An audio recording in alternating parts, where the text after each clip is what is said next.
திராவிட முன்னேற்ற கழக கட்சிக்கு நான் சொல்ல விரும்புறேன், இதுக்கு முன்னாடி இந்த நாட்டுல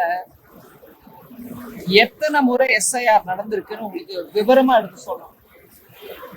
1952-56 அந்த காலகட்டத்துல எஸ்ஐஆர் நடந்திருக்கு, 57ல நடந்திருக்கு, 57ல, 61ல நடந்திருக்கு, 65ல எஸ்ஐஆர் நடந்திருக்கு, 66ல நடந்திருக்கு, 83, 84 அப்ப கூட நடந்திருக்கு, 87, 89 அப்பவும் எஸ்ஐஆர் நடந்திருக்கு, 92ல நடந்திருக்கு, 93ல நடந்திருக்கு, 95ல நடந்திருக்கு.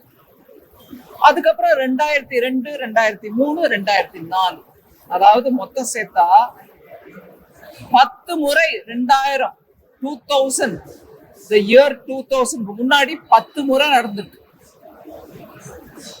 2000ல இருந்து ஆரம்பிச்சு 2004ல 3 முறை நடந்திருக்கு. அதெல்லாம் எஸ்ஐஆர் இல்லைங்களா? அப்ப அந்த எஸ்ஐஆர்லாம் நடந்த போது காங்கிரஸோட தோழமை கட்சியா பல கட்டங்கள்ல மத்திய அரசியலையும் பங்கேற்று இருக்கக்கூடிய டிஎம்கே இப்ப ஏதோ பிஜேபி சுயமா ஏதோ கிரியேட் பண்ணி ஒரு பெரிய பூதத்தை எடுத்துட்டு வந்தாங்கிற மாதிரி கொடி பிடிச்சிட்டு போராட்டம் நடத்துறது எதுக்கு?